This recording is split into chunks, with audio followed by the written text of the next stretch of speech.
Oke, selamat pagi. Assalamualaikum warahmatullahi wabarakatuh.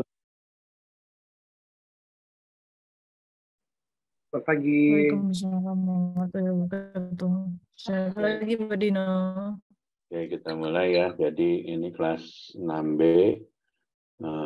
Hari ini kita belajar tentang front office management. Jadi saya sampaikan di mata kuliah sebelumnya bahwa saya akan mengampu bisnis hospitality, terutama hotel atau restoran, dimulai dari scratch ya. Scratch itu dari nol, dari tanah kosong. Kita bikin studi kelayakannya, bisnisnya itu menarik atau enggak, bikin hotel atau bikin industri apapun, restoran, kafe dan sebagainya.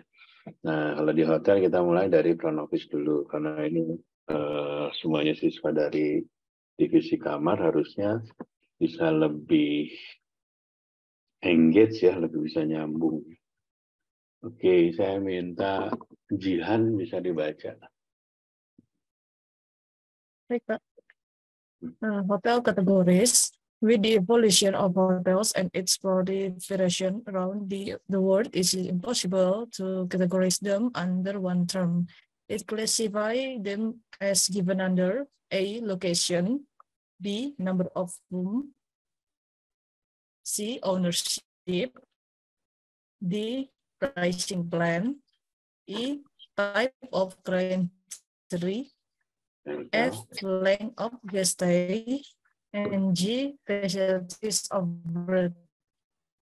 Oke, saya sengaja nanti akan suruh beberapa siswa untuk membaca karena saya pengen dengar kemampuan berbahasa Inggrisnya ya. Karena English proficiency di industri hotel adalah is a must ya. Apalagi kamu nanti mau kerja di brand-brand besar seperti Marriott, Intercon, Accor, dan sebagainya. Jadi, please make sure your English is fluent dan bisa confident kamu ketemu tamu yang expatriate atau foreigner ya. Oke, jadi kategori hotel zaman dulu itu PHRI yang menentukan klasifikasinya harus bintang 5, bintang 4, bintang 3, sekarang enggak. Sekarang lembaga independen yang akan menilai. Dan besaran kamar tidak menjadi parameter. Zaman dulu bintang 5 itu harus kamar di atas 300 gitu ya. Sekarang enggak. Kamu bisa lihat Hotel W Dharma Wangsa ya, di Dharma Wangsa Jakarta itu kamarnya cuma 100 jumlahnya. Tapi 100 semuanya suite. Luasannya sekitar 200 square meter. Nah, itu dia bisa bintang 5. Nanti kategori bintang 5 itu ada syaratnya di lembaga independen itu. Satu, misalnya punya restoran lebih dari satu ya. Jadi ada specialty restorannya selain coffee shop, mungkin ada French restoran atau Italian restoran, Thai restoran, whatever restoran, pokoknya lebih dari satu. Itu salah satu kategori bintang 5 ya. Terus yang lainnya mungkin fasilitas, yang pasti besaran kamarnya, fasilitas di dalam kamarnya. Yang kedua juga pricing-nya, rate-nya ya. Kadang-kadang ada bintang 5 yang abal-abal gitu ya, lokal ngaku bintang 5 tapi harganya mungkin bintang 3 dan sebagainya. Market akan menilai sendiri apakah itu favorable atau memang layak menjadi bintang 5. Nah, biasanya kalau hotel-hotel bintang 5, bintang yang the best gitu ya, nanti ada lembaga independen. Kayak dulu saya di Four Seasons ya di Bali, nanti ada misalnya dari Conte de Nas. Conte de Nas itu kayak majalah khusus untuk hospitality. Dia akan stay, dia akan lihat fasilitasnya, dia akan ngecek dari A, B, C, D. Nah, dia akan nanti ngasih level tuh. Kalau kamu naik pesawat kan suka ada tuh yang maskapai kami masuk kategori yang bintang 5 dan apa. Nah, itu kalau udah dapat level dari kayak Conte de Nas itu udah merupakan yang rating tertinggi tuh dan nggak bisa dipolitisasi atau di under table pakai duit itu pengen bintang 5 nggak bisa karena dia benar-benar kategorinya sangat strict gitu ya, sangat detail. Nah, kalau di kita kadang-kadang ya ada, karena sekarang udah lembaga independen itu banyak faktor karena berbagai lembaga independen itu nggak satu, ada beberapa. Ada kadang-kadang lembaga independen yang agak-agak bisa dikondisikan, dia misalnya kurang bintang 4 ya dia mungkin main mata, akhirnya dikasih level bintang 4 dan sebagainya. Tapi kembali nanti masalahnya ke tamu ya, nanti dari guest comment dan sebagainya. Location adalah satu hal yang sangat penting di dalam kita membuat satu bisnis, terutama bisnis di hospitality ya. Kayak bikin restoran, kamu harus memang lokasinya sudah bagus, misalnya di mall atau di daerah yang memang tempat kulineri dan sebagainya ya. Begitu juga hotel. Jadi kalau hotel, kalau di Bali kamu lihat ada hotel yang beachfront, yang punya pantai langsung dari hotelnya langsung ke pantai, sama yang nggak pantai pasti harganya beda. Nah itu ada dari segi lokasi. Jumlah besaran kamar juga mempengaruhi. Kalau kamu banyak marketnya mais, berarti kamu kamar harus banyak, ruang meeting harus gede, dan sebagainya. Ownership. Nah, ownership ini kepemilikan. Kamu pernah dengar istilah kondotel nggak? Ada yang pernah di training di kondotel nggak? Ada yang pernah training di kondotel? Ada yang tahu kondotel nggak? Please speak up yang tahu. Belum, Pak. Oke, kondotel itu adalah kayak apartemen tapi di running jadi hotel. Nah, jadi pemiliknya itu bisa lebih dari satu. Misalnya, dulu saya di Aston Braga ya di Bandung. Dia itu punya Agung Podomoro. Agung Podomoro jual unit per unit. Jadi kamu bisa beli misalnya Pandu, Felicia, atau Retno beli gitu ya satu unit. Nah, jadi misalnya kamarnya ada 200, mungkin pemilik hotelnya menjadi ada 100 orang atau mungkin 200 orang gitu. Jadi masing-masing punya satu unit kamar. Nah, unit kamarnya itu nanti di manage oleh brand atau misalnya oleh operator, misalnya bisa Davam, bisa siapa namanya Aston, Swiss Bell. Nah, biasanya yang dulu punya pengalaman lama manage kondotel tuh Aston ya, tapi sekarang banyak juga operator-operator juga main di kondotel.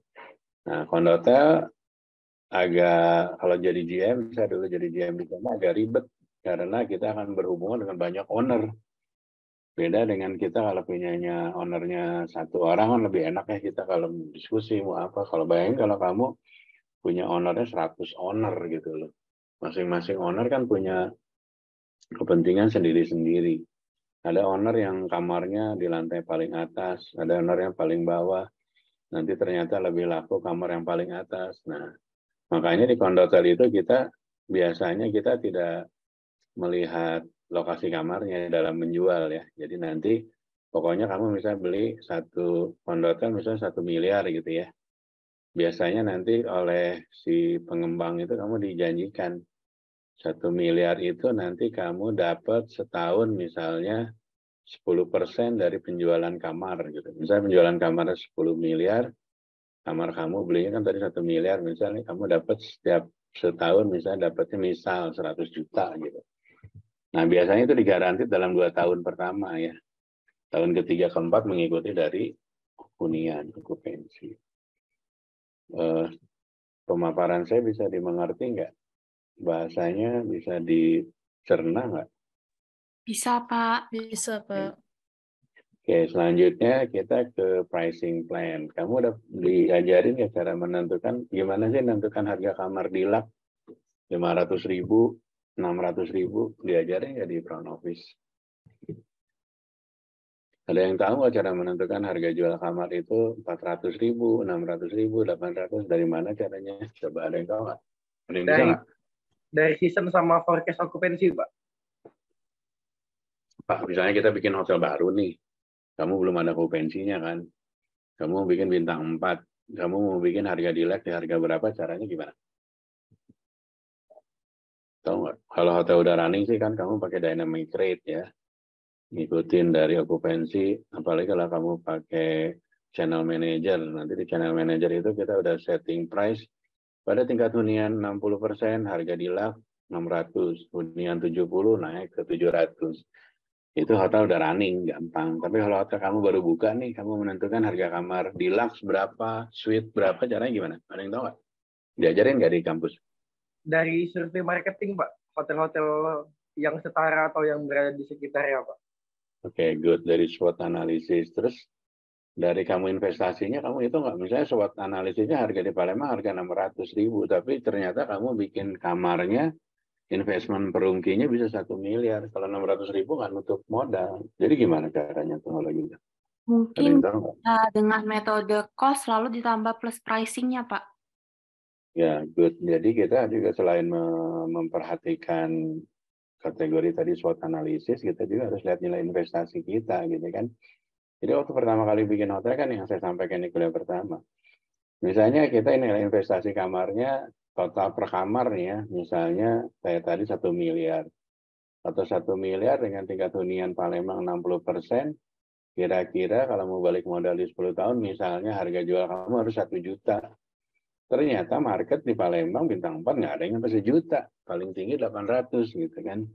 Nah berarti hotel kamu nggak visible nih, nggak menguntungkan. Karena apa? Kamu akan bleeding, kamu akan berdarah-darah, kamu akan rugi. Karena secara investasi kamu harus jual di harga 1 juta.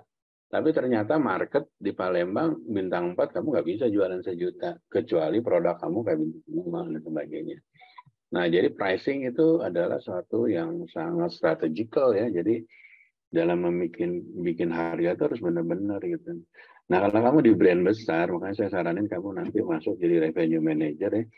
Nanti kamu bisa melihat gimana sih cara bikin rate gitu sampai sedetilnya gitu. Sampai gimana cara bisa bersaing dengan kompetitor. Harga kita harus menarik, harga kita harus punya value ya. Value for money gitu. Jadi orang bayar 800.000 itu worth it gitu. Saya stay di hotel A, saya dapatnya 800 tapi saya kamarnya gede, breakfastnya keren, bagus, poolnya, fasilitas ini segala macam. Nah, hotel itu dynamic, kita nggak bisa kasih harga, udah tinggalin. Kita harus setiap hari kita melakukan forecasting, kira-kira di harga kita di market masih menarik nggak gitu ya. Kalau nggak menarik, kita harus lakukan suatu action plan. Misalnya tiba-tiba ke Palembang itu harga pesawat tinggi, okupansi mulai pengaruh karena rata-rata juga banyak dari Jakarta atau dari kota lain. Nah, strategi kamu gimana tuh gitu untuk ini? Mau nggak mau kan kamu harus ngisi volume juga. Kalau tetapin kamu di harga tinggi, kamu nggak dapat tamu. Sedangkan brand kamu nggak punya loyalty market. Caranya gimana? Ada yang tahu nggak kalau gitu? Dalam kondisi market lagi sepi, brand kamu nggak kuat, apa yang akan kamu lakukan kalau kamu sebagai GM? Ada yang tahu? Bikin paket promotion, Pak. Oke, bikin paket promotion, tapi kalau marketnya atau demand-nya nggak ada, gimana caranya? Mungkin kita bisa buat venue, Pak, sama yang lain, kayak ada apa ya bilangnya, kayak ada kerjasama sama IO atau apa gitu yang mais untuk buat event tentang sesuatu season gitu, Pak. Contoh misalkan kita cuman buka bersama gitu, Pak, atau kita di dinner kayak gala dinner gitu, nggak perlu menjual kamarnya, Pak. Oke, good, fine. Dalam kondisi market yang dimana masih ibaratnya masih apa sih apa yang namanya itu marketnya masih oke, masih ada gitu ya. Kadang-kadang kan kita dalam kondisi kayak pandemi, kamu mau bikin apapun juga emang bisnis lagi nggak bagus gitu ya. Nah, nanti di revenue management itu kamu diajarin gitu gimana cara menghadapi market yang lagi statis gitu ya. Gimana cara menghadapi market yang akan booming gitu. Nah, kamu trik-triknya, strateginya, taktikalnya diajarin tuh di revenue management.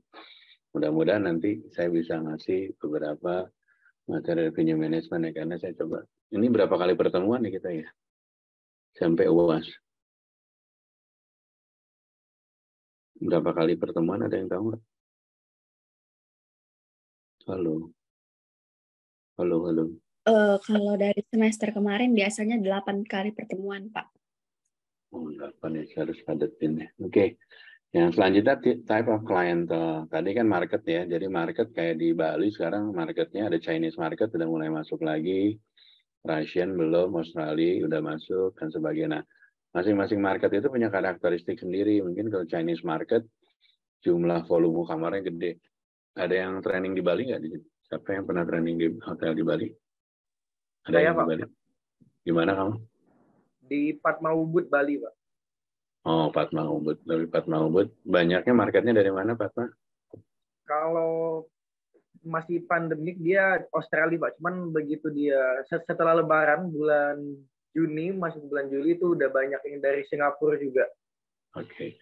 Kalau Fatma sih bagus ya, di upmarket, jadi harganya cukup tinggi, jadi dia lebih banyak FIT. Kamu bayangin kalau hotel, ya sorry itu saya sebut brand ya, misalnya kayak Aston di Kuta, Aston di mana gitu. Misalnya dia main di Chinese market, which is Chinese market ini hanya masuknya kamar doang dan harganya juga sangat murah, cuma 40 US dollar biasanya.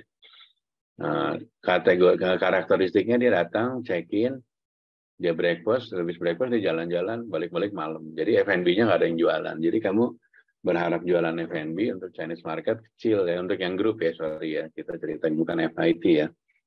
Ada yang tahu nggak FIT artinya apa?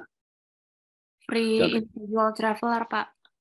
Oke, good. Jadi frequent individual travel itu tidaknya individual ya namanya, bukan grup dan sebagainya. Nah, kamu akan bikin strateginya beda-beda. Nanti kalau kamu marketnya Chinese market, ya udah kamu mainnya volume. Jangan berharap ARR kamu lebih gede. Ada yang tahu ngitung ARR berapa? Caranya gimana? Average room rate ngitungnya gimana? Ada yang tahu nggak? Ayo, masa anak front office, anak kamar nggak tahu ngitung average room rate sih? Kamu semester 6 kan ya? Caranya room revenue dibagi total kamar yang teroccupied, Pak. Oke, good. Siapa tadi? Yang Felicia ya? Yang jawab tadi siapa? Ya, Felicia. Pak. Felicia, Pak. Oke, good. Jadi ngitung itu benar ya. Jadi kamu nanti di sesi room revenue management kita mainnya angka semua tuh, berapa okupansi, berapa ARR, berapa MPI. Ada yang tahu nggak artinya MPI apa? MPI ada yang tahu nggak apa? Kalau yang tahu saya kasih A langsung nilainya. Ada yang tahu nggak MPI artinya apa? Ini wajib nih anak room harusnya tahu kalau kamu mau jadi revenue management MPI harus tahu. Ada yang tahu nggak MPI artinya apa? Kalau yang tahu kasih A saya. Pak, saya mungkin bisa jawab, tapi nggak tahu benar atau nggak, Pak. Oke, gimana kan? Market Penetration Index. Hitungnya gimana MPI? Rumusnya. Formulanya apa ya? Udah 50% kamu benar, sisanya apa? Well. Kalau setahu saya, Pak, ngitungnya itu okupansi hotel dibagi market keseluruhan okupansinya. Oh, keren. Kamu pinter kamu. Kamu planning di mana, Fel? Yang di Marriott kemarin, Pak, di The Hermitage.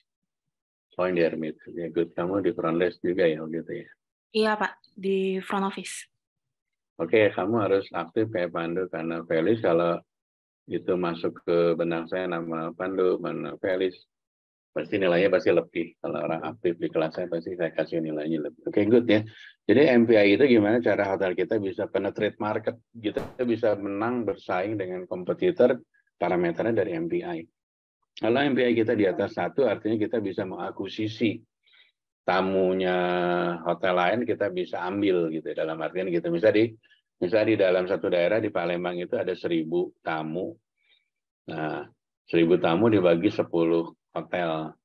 Kalau kamu MPI-nya itu di atas 1, kamu berarti lebih unggul dari hotel-hotel lain in terms of occupancy ya.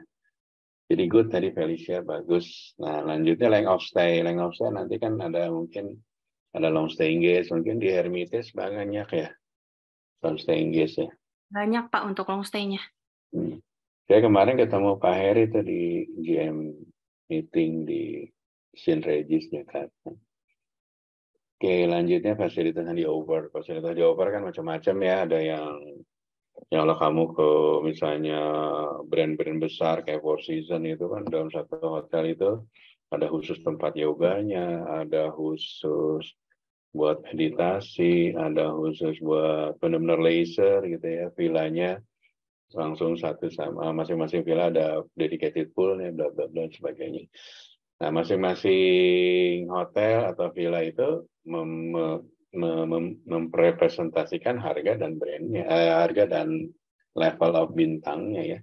Jadi makanya kalau ada yang ngaku bintang 5 tapi fasilitasnya ekonomis ya, sorry to say ya. Jadi kalau market juga sekarang udah nggak bisa dibohongin gitu mana benar real bintang 5 mana. Ya. Oke, lanjut saya minta Jessica baca Jessica.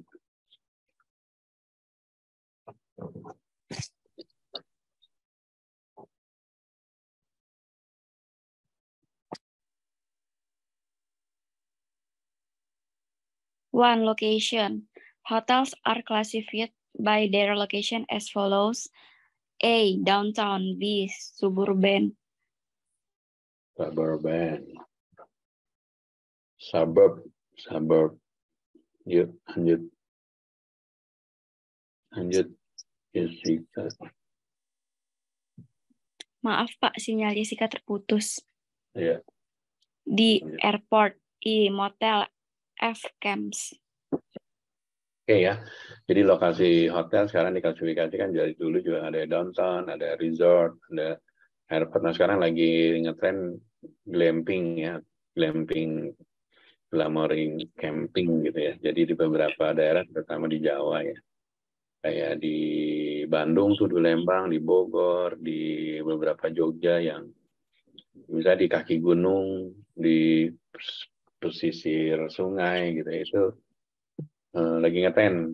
Setelah pandemi itu kita bangun glamping itu untung tuh, teman saya modal 4 miliar itu bisa balik 8 bulan karena saking bagus tempatnya dan rame gitu ya. Jadi sangat menarik. Teman saya itu harusnya di mana tuh, Pagar Alam ya harusnya.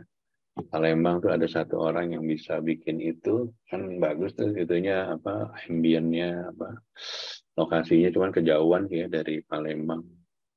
Jadi text time-nya kurang, keburu capek ke sana. Oke, numbers of room yang tadi saya sampaikan. Jadi sekarang nggak ada parameternya ya untuk level bintang, tapi cuman ini kelasnya, ini small, medium, large, dan sebagainya ya. Kamu tahu nggak Mulia jumlah kamarnya berapa? Hotel Mulia? Hotel Mulia Jakarta. Ada yang tahu jumlah kamarnya berapa? Waktu pertama dibuka berapa? Hotel Mulia itu kamarnya 1.000 ya dulu ya, karena itu waktu kita mau ngejar Asian Games waktu dulu tuh. Jadi ya, tapi kenyataan di lapangan mungkin sekarang nggak nyampe total segitu ya, karena mungkin market juga belum pulih banget. Jadi mungkin nggak semua kamar di operate semuanya. Tadi sudah saya sampaikan, jadi pemilikan ada ownership, ada kayak tadi ada kondotel, itu milik bersama. Tapi ada orang yang perorangan, ada juga yang perusahaan. Kayak Jarum tadi yang di Ubud tuh siapa, yang di Padma. Nah, Ubud itu punya hotel sendiri, juga punya hotel yang di-manage sama yang lain, kayak Kempinski itu punya Jarum juga, Kempinski Jakarta ya. Tapi Ubud juga punya brand sendiri namanya Padma. Padma termasuk brand lokal yang cukup kuat gitu ya. Dia main di upper class, di bintang 5. Padma di beberapa kota kayak Bandung dia bisa head to head sama Intercon, bisa head to head sama Hilton, artinya bagus. Brand lokal yang punya strong management sehingga dia bisa punya harga jual, selling rate itu bisa sama kayak bintang 5 brand internasional. Jadi itu sukses tuh Jarum bikin Padma ya.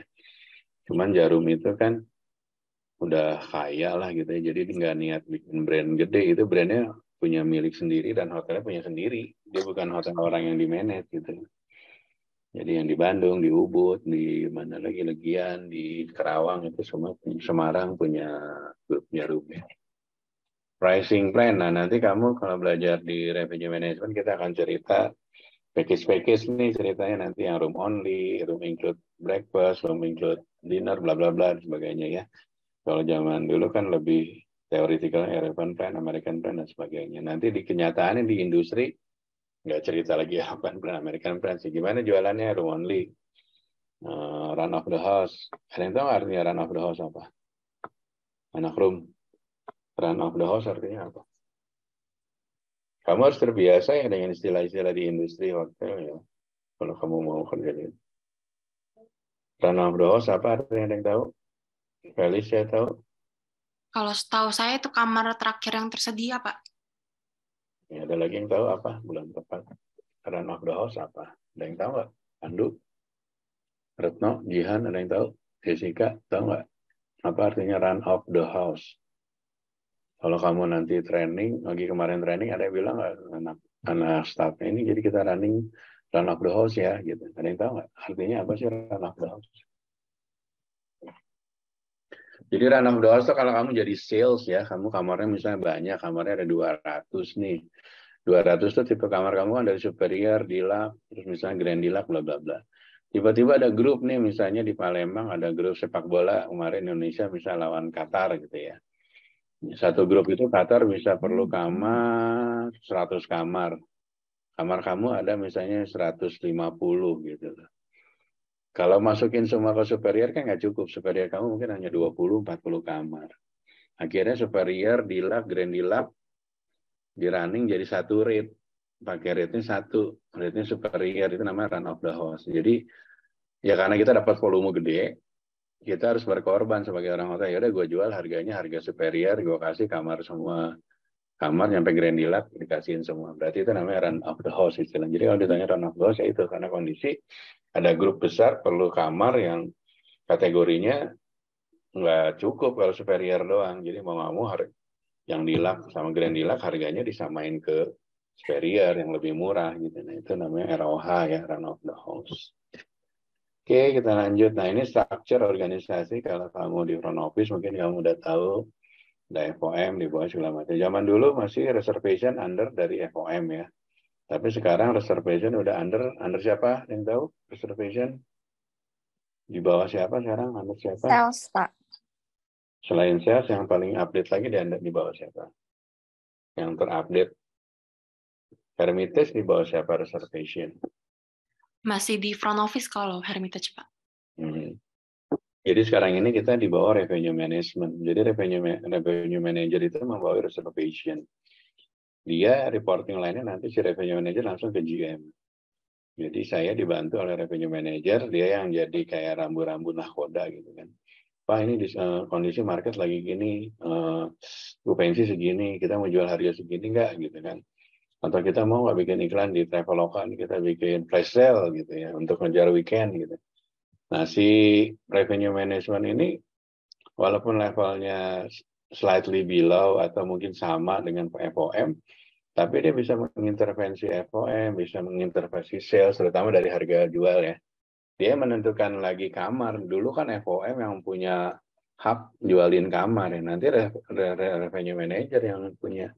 Revenue manager akan ngasih coupling. FO lu jual, lu nggak mau tahu lu jualnya harganya di bar 6 atau bar 7 atau bar 5.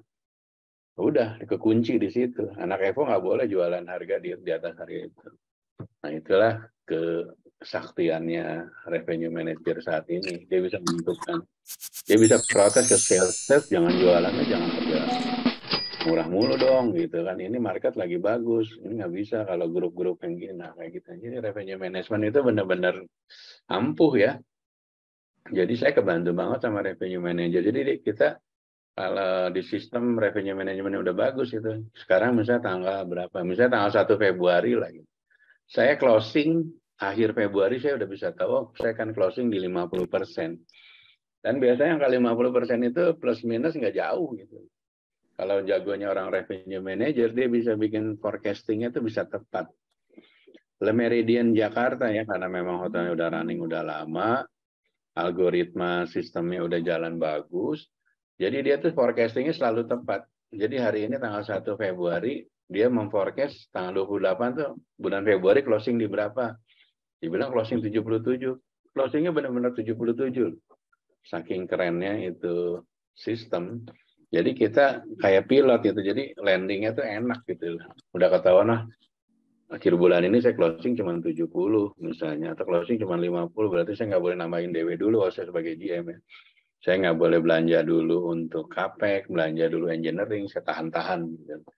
Nah jadi saya sangat bergantung sama revenue manager gitu. Revenue manager yang bagus dia bisa memprediksi di closing okupansi berapa dan saya harus harga jual berapa gitu. Jadi anak sales juga jadi ke challenge gitu kan. Yang dulu anak sales kan paling gampang udah jualan murah aja, yang penting cepat laku, cepat kamar penuh gitu ya. Nggak bisa lagi sekarang. Kita dikasih pagar, kamu harus jual harga segini gitu. Karena market segini gitu. Yang terjadi memang di lapangan nanti akan terjadi gesek-gesekan ya, tapi gesekannya profesional yang nggak ada pribadi. Jadi sales ngerasa gue perlu grup, tapi sama revenue manager nggak bisa dikasih karena harganya terlalu murah. Dia pengen ada dari Eko nanti yang FIT yang harganya jauh lebih tinggi dan sebagainya. Oke, sampai di sini yang mau nanya nggak? Jam berapa sekarang? Yang mau nanya nggak? Kalau nggak ada, saya lanjutnya. Ini job desk-nya. Kalau kamu kerja nanti pertama di industri, pasti kamu dikasih sama job desk kamu ngapain aja sih sebagai front desk.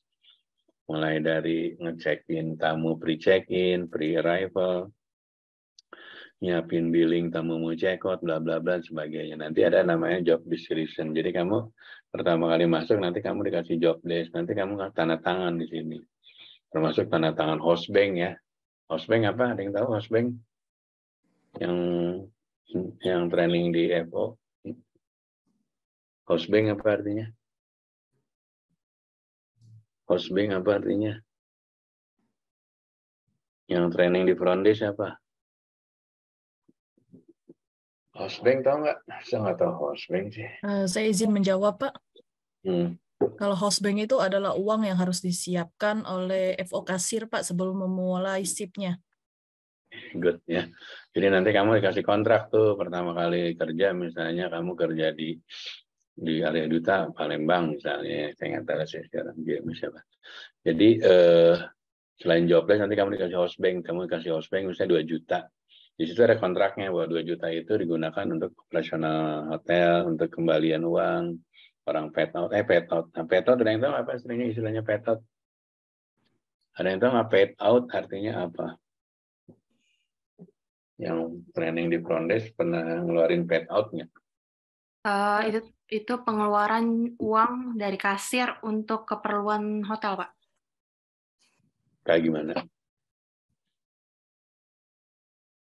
Kayak gimana aja? Misalnya apa? Ada yang tahu? Izin Pak, saya mau menambahkan. Nah, misalnya seperti mengembalikan deposit tamu, Pak. Oh iya. Nah sebenarnya memang benar ada juga yang dipakai buat keperluan hotel, tapi sebenarnya nggak boleh ya. Petot itu hanya untuk keperluan tamu, Pel. Jadi kadang-kadang emang banyak di hotel karena akuntingnya lagi libur, pinjam dulu deh sama Eko bikin petot gitu. Harusnya emang buat kepentingan tamu, misalnya tadi tamu membayar taksi harus cash, nggak ada, dia pinjam dulu ke hotel, tapi tamunya ada deposit ya, tamunya ada garansi letter dan sebagainya. Jadi petot itu selain ngembaliin tadi deposit tamu, juga sebagai misalnya tamu in case tertentu dia perlu beli obat karena sakit, bayarin dulu sama hotel, tapi nanti di billing masuk ke billnya tamu, guest bill ya, gitu ya. Oke, good. Ini nambah lumayan anak-anaknya. Oke, Aulia bisa dibaca. Role of the front office ya, Pak? Yes. Good. Role of the front office. The front office, as the name suggests, is the first and last point of contact in a hotel for a guest. Its unique role is to 1. Book hotel rooms through systematic method of reservation. 2. Sell guest rooms as their revenue contribute to as much as 50% or more to hotel profit. In many cases, such as motels and airport hotels, room are the main source of revenue. 3. Control guest room key. 4. Register guests into the hotel and assign room to them. 5. Provide to 24/7 information to guests. 6. Have a proactive role in creating the image of the property. 7. Provide communication and coordination between departments. 8. Maintain guest account and settle bills at the end of their stay.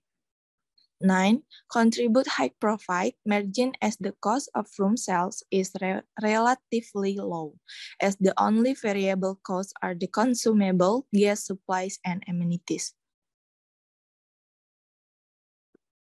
Oke, good. Nah, ini jadi nanti kerjanya front desk ya, front office, mulai dari bikin reservation FIT ya. Kalau nanti sebagian yang grup kan larinya nanti ke reservation ya, tapi kalau FIT jadi anak EPO bisa bikin reservation sebagainya. Zaman dulu kita ngontrol guest room key, sekarang kita kan udah integrated ya online system, malah beberapa hotel udah pakai mobile key, jadi nggak pakai kunci lagi, jadi kuncinya menggunakan gadget tamu ya. Jadi kita kasih QR code-nya, jadi tamu nanti pakai QR code bisa buka kamar, bisa buka gym, dan sebagainya ya. Oke, sampai sini ada yang mau nanya nggak? Saya Pak mau tanya Pak. Oke. Tadi Bapak bahas bahwasannya kalau untuk prediksi juga penentuan nilai kamar itu dari revenue manager Pak. Nah, kita ketemu di hotel itu Pak, ada juga beberapa tamu yang case by case itu memang dia temenan sama owner atau dia punya kekerabatan sama GM dan lain-lain Pak, atau kita punya FOM, kita punya teman yang dia bisa check-in group gitu. Nah, itu pasti kita harganya jauh kita kasih lebih miring Pak, atau kita kasih diskon tertentu. Nah, itu diperbolehkan atau ada follow chat-nya Pak, atau gimana Pak? Oke, harus good pertanyaan. Harusnya sih dibuat dari awal gitu. Jadi ada rate, ada owner rate. Owner rate sudah ditentukan dari awal, nggak bisa tiba-tiba. Misalnya owner itu harga 10% dari harga retail gitu ya. Misalnya harga OTA 700, dia 10% diskonnya gitu ya. Tapi nggak bisa nanti ada temennya FOM, itu nggak bisa. Kalau di hotel yang ini, kita udah ada strictly rate-nya. Jadi kalau misalnya, kecuali owner rate ya, kalau yang lain-lain yang ngikutin yang udah ada, misalnya kita ada bar 1 sampai bar 6, ya pakailah di antara bar itu. Misalnya menggunakan bar 5, lebih murah gitu, FOM punya hak hasilnya nggak apa-apa gitu ya. Tapi nggak bisa di luar dari rate yang sudah ditentukan. Nanti jadi kita waktu pertama kali hotel buka tuh, kita udah bikin fokus rate nih. Dari bar 1 sampai bar 6.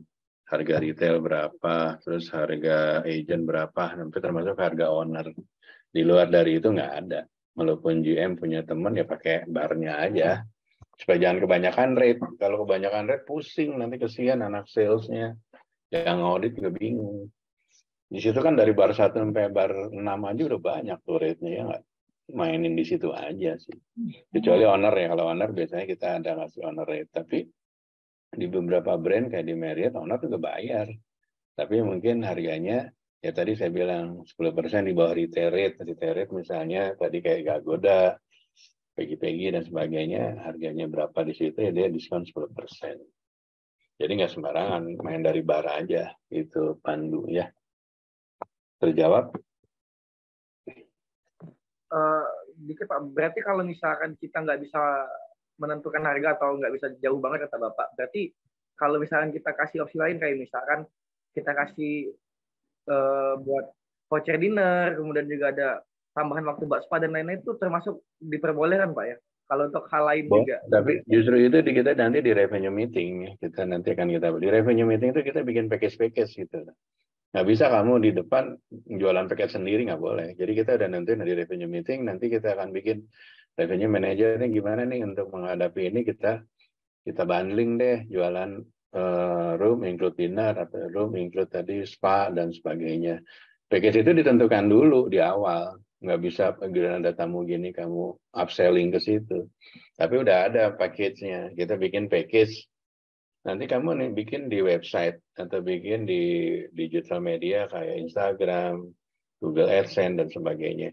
Nah nanti package-package itu tuh ada batasannya. CFO jualannya di mana, anak revenue management di mana, Markom jualannya di mana. Tapi package-nya yang sama, cuman beda platformnya gitu ya.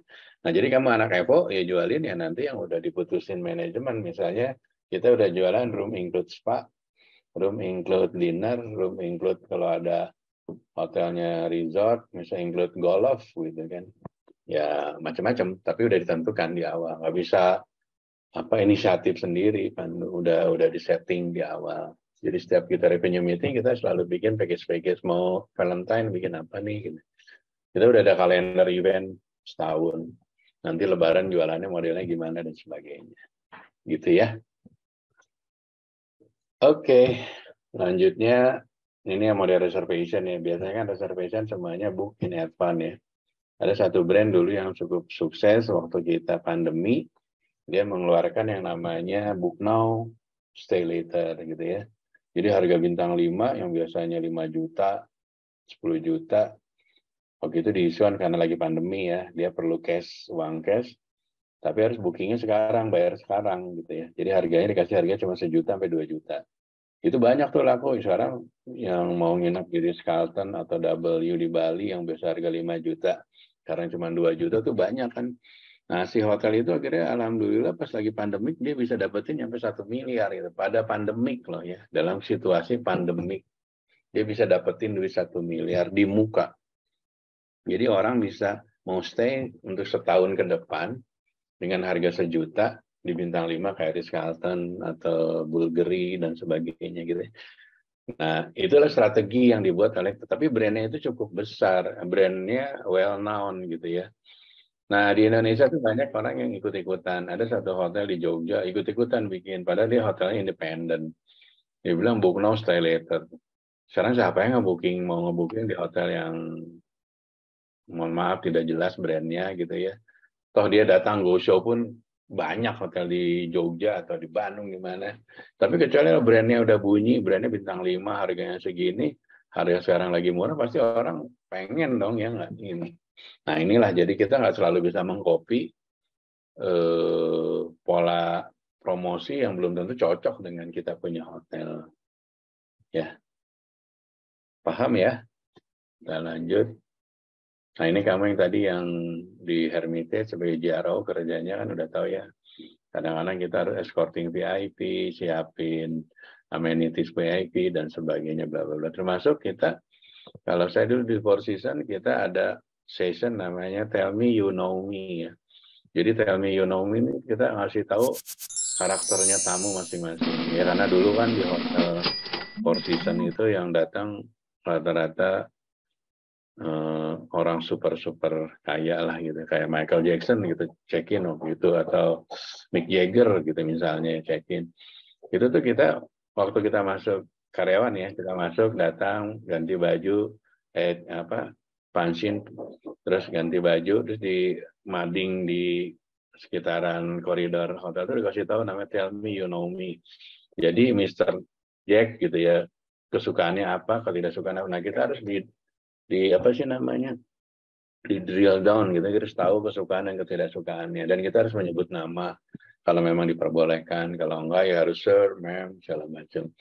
Nah itu tuh sampai ngelotok gitu loh, sampai level yang di bawah pun tahu si ini nggak suka A, si ini nggak suka ini, sampai kita harus benar-benar treat tamu tuh kayak raja semua, karena memang tamunya kan harga masuknya juga satu villa itu dulu harganya 10 juta gitu kan, sampai 20 juta gitu kan.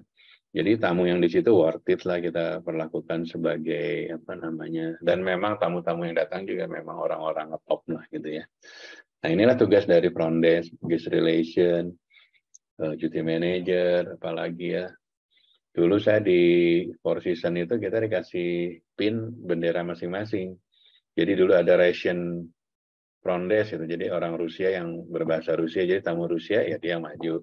Tamu Jepang, mungkin ada anak Indonesia yang bisa bahasa Jepang, logonya pakai bendera Jepang gitu. Jadi si tamu tinggal ngeliat aja mana, misalnya dia orang Itali gitu ya, perlu ngomong pakai bahasa Itali karena nggak bisa Inggrisnya, dia nyari dari salah situ siapa sih yang front desk yang pakai pin bendera Itali, jadi dia bisa ngomong dengan bahasa dianya gitu ya.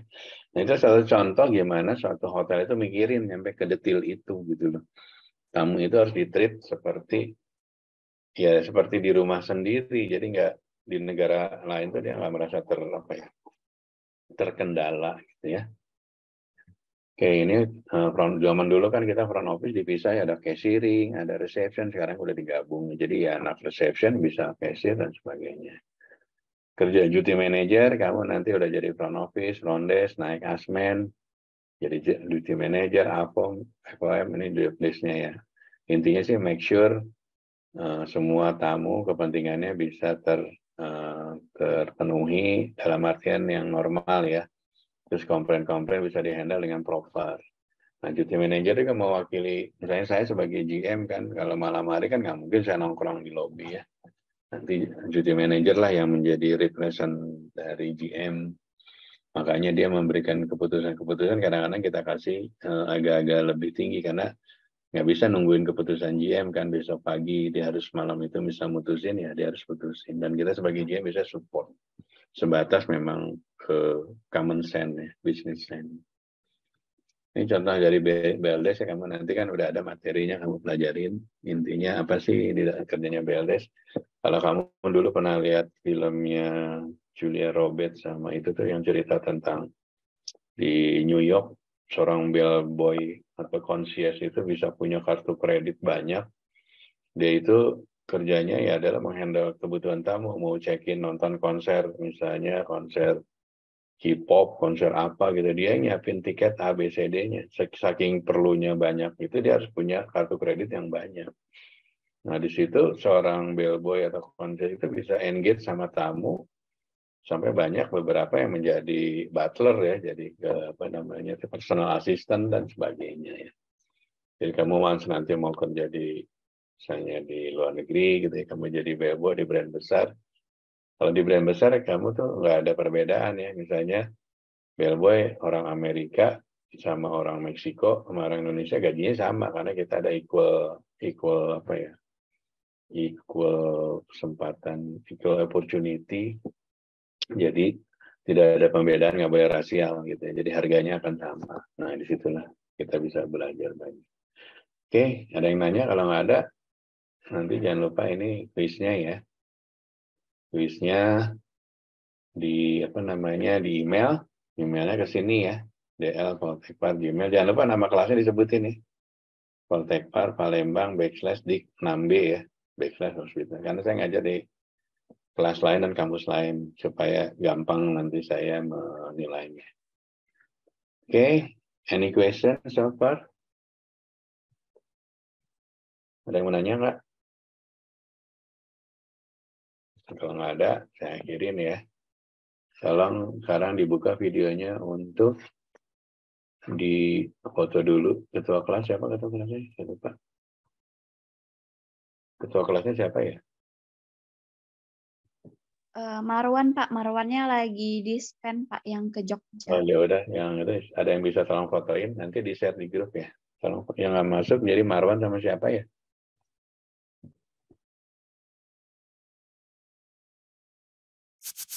Bisa tolong difoto siapa yang bisa fotoin? Sudah, Pak. Udah ya, nanti di share di grup ya. Yang nggak masuk siapa tolong ditulis di WA grup ya, siapa aja ya. Thank you ya. Terus kita ketemu lagi next week kan ya. See you next week ya. Karena seminggu sekali doang kan ya. Karena semester lalu saya 2 kelas.